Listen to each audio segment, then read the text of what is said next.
Assalamualaikum warahmatullahi wabarakatuh. Shalom, Om Swastiastu, Namo Buddhaya, dan salam kebajikan. Perkenalkan, kami dari kelompok 2, kelas D, Prodi Fisioterapi, Fakultas Ilmu Keolahragaan dan Kesehatan, Universitas Negeri Makassar. Yang terhormat, dosen pengampu mata kuliah pengantar fisioterapi, Bapak Fisio Asdar Fajrin Multazam, Sarjana Fisioterapi, Fisio Magister Kesehatan. Kami dari kelompok 2 yang beranggotakan 5 orang, saya sendiri selaku moderator, Fadwa Azizah, kemudian rekan-rekan saya, Az-Zahra Nabila, Eka Pranata Yuda, Farhan Rashid Nur Rahman Mawaddah, dan Rizda Syaputri. Di video ini, kami akan memaparkan penjelasan terkait aturan PMK 65 tahun 2015 tentang standar pelayanan fisioterapi. Materi pertama akan dipaparkan oleh Saudara Eka Pranata Yuda. Pada saudara, disilakan. Baik, terima kasih atas kesempatan yang diberikan oleh moderator. Berdasarkan Peraturan Menteri Kesehatan Republik Indonesia Nomor 65 Tahun 2015 tentang Standar Pelayanan Fisioterapi, dengan rahmat Tuhan Yang Maha Esa, Menteri Kesehatan Republik Indonesia menimbang bahwa untuk melaksanakan ketentuan pasal 24 ayat 3 Undang-Undang Nomor 36 Tahun 2009 tentang Kesehatan dan pasal 66 ayat 3 Undang-Undang Nomor 36 Tahun 2014 tentang Tenaga Kesehatan, perlu menetapkan pengaturan Menteri Kesehatan tentang standar pelayanan fisioterapi. Mengingat yang pertama, Undang-Undang Nomor 36 Tahun 2009 tentang Kesehatan, Lembaran Negara Republik Indonesia Tahun 2009 Nomor 144, tambahan Lembaran Negara Republik Indonesia Nomor 5063. Kedua, Undang-Undang Nomor 36 Tahun 2014 tentang Tenaga Kesehatan, Lembaran Negara Republik Indonesia Tahun 2014 Nomor 298, tambahan Lembaran Negara Republik Indonesia Nomor 5607. Ketiga, Peraturan Menteri Kesehatan Nomor 46 Tahun 2013 tentang Registrasi Tenaga Kesehatan, Berita Negara Republik Indonesia Tahun 2013 Nomor 977. Keempat, Peraturan Menteri Kesehatan Nomor 80 Tahun 2013 tentang Penyelenggaraan Pekerjaan dan Praktik Fisioterapis, Berita Negara Republik Indonesia Tahun 2013 Nomor 1536. Memutuskan menetapkan Peraturan Menteri Kesehatan tentang Standar Pelayanan Fisioterapi. Pasal 1 umumnya menjelaskan definisi dan ruang lingkup pelayanan fisioterapi serta tujuan dari peraturan tersebut. Ini termasuk aspek-aspek seperti jenis pelayanan yang diberikan, standar profesional yang harus dipatuhi oleh fisioterapis, dan pentingnya pelayanan yang berkualitas untuk meningkatkan kesehatan masyarakat. Peraturan ini bertujuan untuk memastikan bahwa semua praktik fisioterapi memenuhi standar yang ditetapkan demi keselamatan dan kesejahteraan pasien. Pasal 2 menetapkan tujuan standar pelayanan fisioterapi untuk menyediakan acuan dalam penyelenggaraan layanan yang berkualitas dan dapat dipertanggungjawabkan. Pasal ini juga mendukung pengembangan pelayanan di fasilitas kesehatan, memberikan perlindungan hukum bagi fisioterapis, dan melindungi hak pasien. Dengan demikian, pasal ini bertujuan menciptakan lingkungan yang aman dan efektif bagi semua pihak. Pasal 3 dalam Peraturan Menteri Kesehatan tentang Standar Pelayanan Fisioterapi mengatur prinsip-prinsip dasar penyelenggaraan layanan fisioterapi. Poin-poin penting mencakup aspek kualitas yang menekankan standar tinggi untuk keselamatan pasien, etika profesi yang mengharuskan fisioterapis menghormati hak pasien dan menjaga kerahasiaan informasi, serta mendorong kolaborasi antara fisioterapis dan tenaga kesehatan lainnya untuk memberikan pelayanan yang komprehensif. Pasal ini bertujuan memastikan bahwa pelayanan fisioterapi dilaksanakan dengan tanggung jawab dan sesuai standar yang ditetapkan. Pasal 4 dalam Peraturan Menteri Kesehatan tentang Standar Pelayanan Fisioterapi menjelaskan persyaratan dan kompetensi yang harus dimiliki fisioterapis. Poin-poin utama mencakup kualifikasi pendidikan yang mengharuskan fisioterapis memiliki pendidikan formal dan lisensi yang diakui, kompetensi praktik yang menekankan keterampilan dan pengetahuan yang memadai, serta pengembangan profesional yang mendukung fisioterapis untuk terus meningkatkan kompetensinya melalui pendidikan berkelanjutan. Pasal ini bertujuan memastikan bahwa pelayanan fisioterapi diberikan oleh tenaga profesional yang kompeten sehingga dapat menjamin layanan yang berkualitas dan aman bagi pasien. Pasal 5 dalam Peraturan Menteri Kesehatan tentang standar pelayanan fisioterapi mengatur proses dan prosedur pelayanan fisioterapi. Poin-poin pentingnya mencakup proses pelayanan yang menjelaskan langkah-langkah dari penilaian awal hingga intervensi dan evaluasi penggunaan alat dan metode terapi yang sesuai dengan kondisi pasien, serta standar waktu yang menentukan durasi dan frekuensi sesi fisioterapi. Tujuan pasal ini adalah memastikan pelayanan fisioterapi dilakukan secara sistematis dan konsisten sehingga dapat mencapai hasil optimal bagi pasien. Pasal 6 dalam Peraturan Menteri Kesehatan menyatakan bahwa peraturan ini mulai berlaku pada tanggal yang diundangkan. Untuk memastikan setiap orang mengetahuinya, pengundangan dilakukan dengan penempatannya dalam Berita Negara Republik Indonesia. Mungkin cukup sekian dari saya kembalikan ke moderator. Baik, itulah tadi materi yang dipaparkan oleh Saudara Eka Pranatayuda. Materi selanjutnya akan dipaparkan oleh Saudari Azhara Nabila. Kepada saudari, disilahkan. Baik, terima kasih atas kesempatan yang telah diberikan untuk bagian bab 1 Standar Pelayanan Fisioterapi. Pembangunan nasional di bidang kesehatan bertujuan meningkatkan derajat kesehatan masyarakat melalui kolaborasi antara pemerintah daerah, dan masyarakat. Meskipun terdapat kemajuan dalam indikator kesehatan, masalah seperti disparitas kesehatan, beban ganda penyakit, dan meningkatnya penyakit tidak menular masih ada. Fenomena transisi epidemiologi menunjukkan peningkatan penyakit tidak menular seperti hipertensi dan diabetes, sementara penyakit menular tetap tinggi dipicu oleh gaya hidup sedentari dan cedera kerja. Fisioterapi memiliki peran penting dalam pemulihan gerak dan fungsi tubuh, dengan fokus pada pemeliharaan kesehatan fisik dan peningkatan kualitas hidup. Di Indonesia, akses layanan fisioterapi kini lebih luas, tetapi diperlukan regulasi yang lebih baik untuk memastikan aksesibilitas dan kualitas layanan sesuai kebutuhan masyarakat dan perkembangan akreditasi fasilitas kesehatan. Sasaran dari program ini mencakup 4 kelompok utama. Pertama, fisioterapis yang menjadi garda terdepan dalam pelayanan kesehatan. Kedua, pemimpin fasilitas pelayanan kesehatan, baik di tingkat dasar, rujukan, maupun praktik mandiri. Ketiga, pemerintah dan pemerintah daerah yang berperan dalam kebijakan kesehatan. Dan terakhir, masyarakat serta organisasi profesi terkait yang mendukung upaya peningkatan kualitas pelayanan. Program ini memiliki falsafah. Pertama, filosofi fisioterapi memandang bahwa kesehatan gerak fungsional manusia untuk hidup sehat secara holistik dan sejahtera adalah sebagai hak asasi, dijadikan dasar keberadaan dan pengembangan pelayanan fisioterapi yang paripurna. Kedua, visi, mewujudkan pelayanan fisioterapi berkesetaraan global, mampu memecahkan masalah kesehatan gerak fungsional tubuh manusia sebagai individu, kelompok, masyarakat secara holistik paripurna.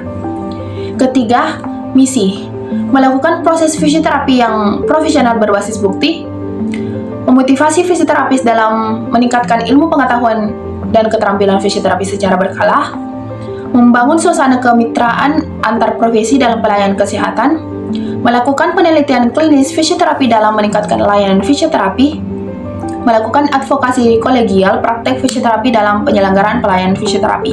Keempat, tujuan pelayanan fisioterapi, memberikan pelayanan fisioterapi pada individu, keluarga, kelompok, dan masyarakat, memecahkan masalah dan kebutuhan kesehatan gerak fungsional tubuh manusia dengan menerapkan ilmu pengetahuan, teknologi fisioterapi secara aman, bermutu, efektif, dan efisien. Dengan pendekatan holistik paripurna dituntun oleh kode etik berbasis bukti, mengacu pada standar atau pedoman serta dapat dipertanggungjawabkan. Mungkin cukup sekian dari saya kembalikan kepada moderator. Baik, itulah tadi materi yang dipaparkan oleh Saudari Azhara Nabila. Materi selanjutnya akan dipaparkan oleh Saudari Rizda Syaputri. Kepada saudari, disilahkan. Terima kasih atas kesempatannya. Saya Rizda Syaputri. Saya akan menjelaskan tentang penyelenggaraan pelayanan fisioterapi. Penyelenggaraan pelayanan fisioterapi memiliki beberapa bagian, yaitu A. Cakupan pelayanan fisioterapi. Keberhasilan program pelayanan kesehatan dipengaruhi oleh faktor sosial, lingkungan, dan kelengkapan pelayanan. Fisioterapi memiliki peran penting di semua tingkat pelayanan kesehatan. Yang pertama, pelayanan kesehatan tingkat pertama atau primer. Fisioterapi terlibat dalam tim kesehatan untuk pelayanan pembangunan dan pemeliharaan dengan pendekatan promotif dan preventif, serta pemulihan melalui pendekatan kuratif dan rehabilitatif. Yang kedua, pelayanan kesehatan tingkat lanjutan. Fisioterapis menangani pasien dengan gangguan neuromuskuler, muskuloskeletal, kardiovaskuler, dan paru di berbagai setting seperti rawat inap, rawat jalan, dan rehabilitasi. Pendekatan dalam fisioterapi meliputi muskuloskeletal, yaitu ortopedi, cedera olahraga, dengan menggunakan teknik seperti joint, manipulation, dan exercise terapi. Yang kedua, neuromuskuler, yaitu neurologi dan tumbuh kembang anak atau geriatri, menggunakan metode seperti bobat dan dolphin terapi. Yang ketiga, kardiovaskulopulmoner, yaitu jantung dan paru, dengan pendekatan seperti cardiac life support dan terapi latihan kelompok. Pelayanan yang ketiga adalah pelayanan fisioterapi di puskesmas, yaitu memberikan pelayanan kesehatan gerak dan fungsi tubuh melalui pendekatan promotif dan preventif, serta kuratif dan rehabilitatif. Dan kegiatan meliputi screening, pengurangan nyeri, dan program peningkatan fleksibilitas. Keempat, yaitu pelayanan fisioterapi di rumah sakit. Pada rumah sakit umum, melayani semua gangguan gerak dan fungsi tubuh secara menyeluruh, dan pada rumah sakit khusus menyediakan pelayanan untuk gangguan tertentu sesuai spesialisasi rumah sakit. Terakhir adalah pelayanan fisioterapi di praktik mandiri. Ini menyediakan layanan fisioterapi untuk individu dan kelompok dengan pendekatan promotif, preventif, kuratif, dan rehabilitatif sesuai kompetensi fisioterapis. Kemudian bagian B, alur pelayanan fisioterapi. Pelayanan fisioterapi berfokus pada pasien dan dapat diakses langsung atau melalui rujukan dari tenaga kesehatan lain. Jika pasien menolak atau fasilitas tidak mampu memenuhi kebutuhan, rujukan ke fasilitas lain diperlukan dengan surat keterangan dari fisioterapis. Setelah pelayanan selesai, fisioterapis merujuk pasien kembali ke tenaga kesehatan atau fisioterapis sebelumnya. Alur pelayanan tertuang dalam standar prosedur operasional yang ditetapkan oleh pimpinan fasilitas dan dijelaskan dalam diagram alur yang mudah diakses oleh masyarakat. Yang pertama, rawat jalan. Prosedurnya yaitu pendaftaran. Pasien dapat mendaftar langsung atau melalui rujukan dari tenaga medis atau praktik mandiri dengan surat rujukan. Kemudian proses fisioterapi. Setelah pendaftaran, pasien diarahkan ke bagian pelayanan fisioterapi. Selanjutnya, asesmen awal dilakukan untuk menentukan indikasi fisioterapi. Jika tidak ada indikasi, pasien dirujuk kembali. Jika ada, proses fisioterapi dilanjutkan. Yang terakhir adalah pulang. Setelah menjalani fisioterapi, pasien dapat pulang dengan catatan klinis dari fisioterapis dan rekomendasi jika diperlukan. Yang kedua yaitu rawat inap. Prosedurnya yaitu rujukan. Dokter penanggung jawab pelayanan atau DPJP membuat rujukan tertulis kepada fisioterapi. Setelah itu, asesmen awal. Fisioterapis melakukan asesmen untuk menemukan indikasi. Jika tidak ada informasi disampaikan kepada DPJP. Jika ada, proses fisioterapi dilanjutkan. Kemudian, proses dan evaluasi. Fisioterapis menentukan tujuan dan rencana evaluasi serta mencatat perkembangan dalam rekam medis. Dan yang terakhir, rujukan kembali. Setelah program fisioterapi selesai, fisioterapis merujuk pasien kembali kepada DPJP dengan catatan klinis dan rekomendasi jika diperlukan. Seluruh proses dicatat dalam rekam medis yang mencakup administrasi keuangan. Selanjutnya bagian C, proses pelayanan fisioterapi. Proses asuhan fisioterapi merupakan siklus kontinu dan dinamis yang dilakukan oleh fisioterapis yang kompeten, terintegrasi dengan pelayanan lain melalui rekam medis dan sistem komunikasi yang efektif. Yang pertama, asesmen pasien. Tujuan menentukan diagnosis fisioterapi melalui pemeriksaan dan evaluasi, kemudian data mencakup identitas pasien, riwayat keluhan, pemeriksaan fisik, dan evaluasi risiko. Uji dan pengukuran meliputi kapasitas aerobik, kesadaran, sirkulasi, integritas saraf, dan banyak aspek lainnya. Dan dokumentasi. Hasil asesmen dicatat dalam rekam medis.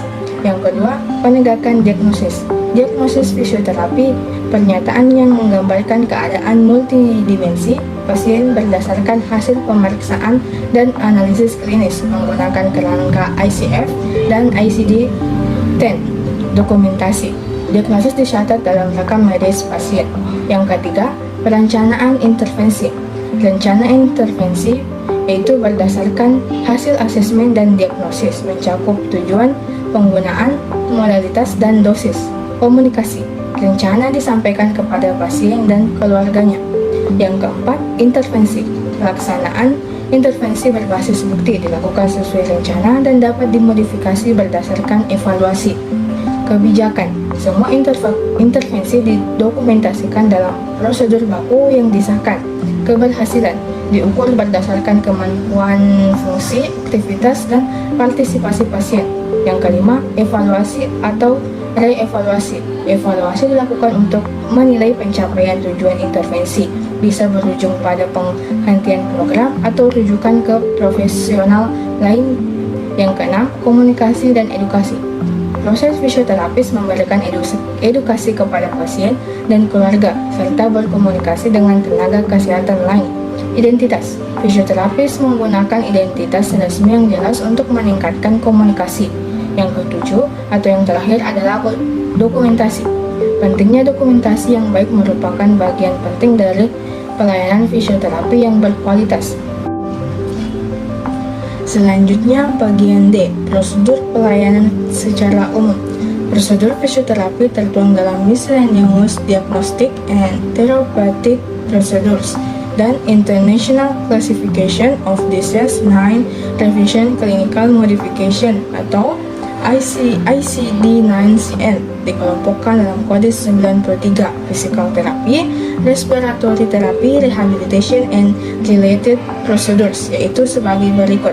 93.0 adalah kode diagnostik physical therapy, 93.1 adalah physical therapy exercise, 93.2 adalah other physical therapy musculoskeletal manipulation, 93.3 adalah other physical therapy therapeutic procedures, 93.4 adalah skeletal traction and other traction, 93.5 adalah other immobilization, pressure, and attention to wound. 93.6 adalah osteopathic manipulative treatment, 93.8 adalah other rehabilitation therapy, 93.9 adalah respiratory therapy. Kemudian pada bagian terakhir adalah E, hak pasien atau klien dan keluarga. Fisioterapis menghormati kebutuhan pasien dan klien dan keluarga yang berkaitan dengan pelayanan fisioterapi yang dibutuhkan. Fisioterapis membangun kepercayaan dan komunikasi terbuka dengan pasien dan atau keluarganya untuk memahami dan melindungi nilai-nilai budaya, psikososial, serta nilai spiritual. Itu tadi penjelasan saya tentang penyelenggaraan pelayanan fisioterapi. Terima kasih, saya kembalikan kepada moderator. Baik, itulah tadi materi yang dipaparkan oleh Saudari Rizda Syaputri. Materi selanjutnya akan dipaparkan oleh saya sendiri, Fadwa Azizah. Di sini saya akan menjelaskan bab 3 tentang manajemen pelayanan. A. Organisasi. Pengorganisasian pelayanan fisioterapi dikelola secara struktural dan fungsional. Diarahkan pada peningkatan mutu pelayanan berfokus pada pasien, dibuat kebijakan dalam bentuk standar prosedur operasional atau SPO dan petunjuk teknis. Secara fungsional diatur sebagai staf fungsional sesuai kebutuhan dan daya dukung yang ada. Dibuat sejelas mungkin menggambarkan tugas dan fungsi serta pembagian kewenangan masing-masing personil dalam manajemen pelayanan fisioterapi dengan mempertimbangkan rencana pengembangan pelayanan kekhususan atau unggulan. Secara struktural, penyelenggaraan pelayanan fisioterapi di rumah sakit dapat dikelola di bawah suatu komite dalam bentuk staf fungsional yang dapat berdiri sendiri atau tergabung dengan pelayanan kesehatan lain sejenis sesuai dengan kompleksitas atau kebutuhan pelayanan yang sekurang-kurangnya terdiri dari unsur ketua, sekretaris, dan divisi-divisi. Divisi dibuat sesuai dengan kebutuhan pengembangan pelayanan kekhususan. B. Peningkatan mutu dan keselamatan pasien. Upaya peningkatan mutu dan keselamatan pasien dalam penyelenggaraan pelayanan fisioterapi harus dilakukan secara terus-menerus dan berkala, merujuk pada pengelolaan keseluruhan manajemen mutu rumah sakit atau fasilitas pelayanan kesehatan.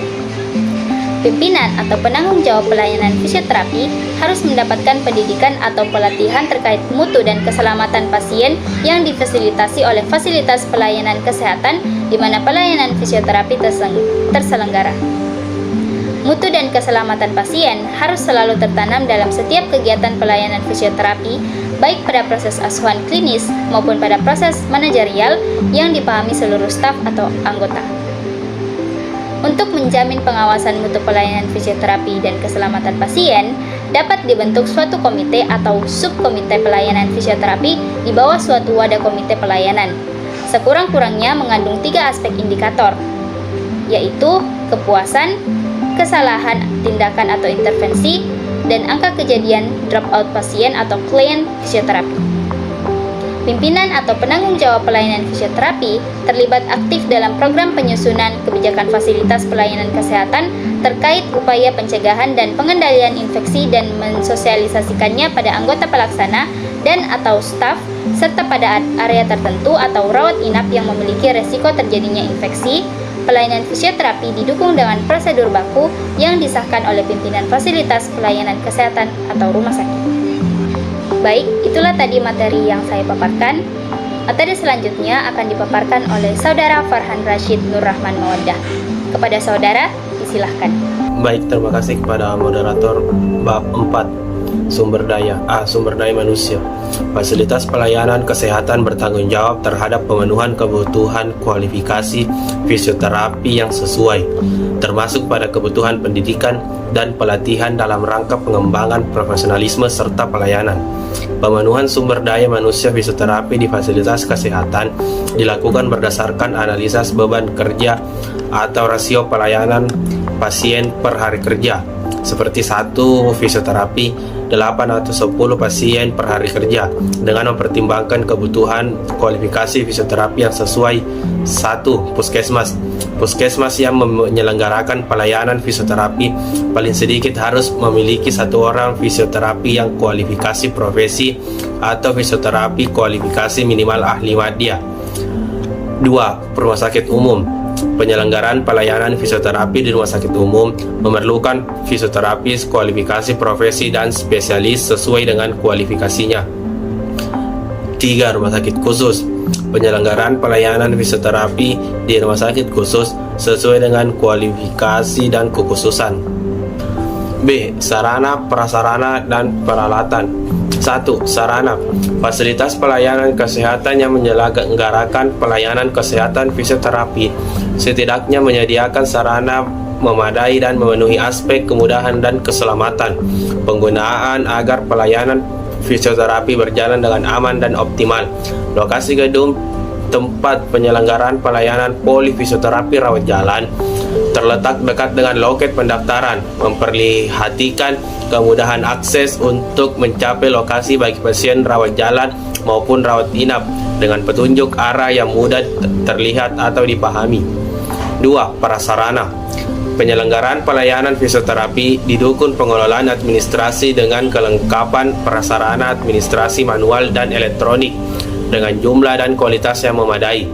Tersedia formulir rekam medik fisioterapi yang dibutuhkan, termasuk dan tidak terbatas pada formulir uji dan pengukuran. Pelayanan kesehatan menyediakan media informasi yang cukup, baik media cetak atau elektronik, untuk menunjang kebutuhan pelayanan fisioterapi maupun sebagai upaya meningkatkan kualitas sumber daya manusia. Penyelenggaraan pelayanan fisioterapi harus didukung gaya listrik yang sesuai kebutuhan dan peralatan yang dipergunakan, dan harus menggunakan stabilisator untuk menjamin kestabilan tegangan dan keamanan peralatan elektroterapeutis yang digunakan. 3. Peralatan. Setiap penyelenggaraan pelayanan fisioterapi di fasilitas umum, pelayanan kesehatan, dan praktik mandiri harus didukung peralatan yang memenuhi 2 jenis peralatan, yaitu peralatan pemeriksaan atau uji untuk pengukuran dan jenis peralatan intervensi dalam jumlah yang cukup. Peralatan yang dibutuhkan dalam penyelenggaraan pelayanan fisioterapi di puskesmas paling sedikit terdiri atas 1. Stetoskop, 2. Tensimeter, 3. Meteran gulung, 4. Busur derajat, 5. Garis tegak lurus, 6. Alat pengukur waktu, 7. Cermin, 8. Proyektor, 9. Laptop, dan 10. Radiasi inframerah. Peralatan yang dibutuhkan dalam pelayanan fisioterapi di praktik mandiri paling sedikit memiliki peralatan pemeriksaan, uji dan pengukuran serta peralatan intervensi sesuai kompetensi fisioterapis. Bab 5. Penutup. Standar pelayanan fisioterapi disusun agar penyelenggara pelayanan fisioterapi yang bermutu terukur dan dapat mempertanggungjawabkan sehingga dapat memberikan kontribusi untuk terwujudnya derajat kesehatan masyarakat yang optimal berorientasi kepada keselamatan pasien dan kepuasan masyarakat. Dengan tersusunnya standar pelayanan fisioterapi diharapkan dapat memberikan pelayanan fisioterapi yang bermutu dan dapat dipertanggungjawabkan, memperjelas tugas dan fungsi fisioterapi sesuai dengan kompetensi dan kewenangannya, serta diperolehnya kesamaan persepsi dan intersepsi dalam menjalankan tugas, fungsi, dan tanggung jawab. Sekian dari saya. Baik, itulah tadi pemaparan materi dari kelompok kami. Mohon maaf bila ada kelebihan atau kekurangan ataupun kesalahan kata yang kami tidak sengaja. Sekian dari kami. Wabillahi taufiq wal hidayah. Wassalamualaikum warahmatullahi wabarakatuh dan terima kasih.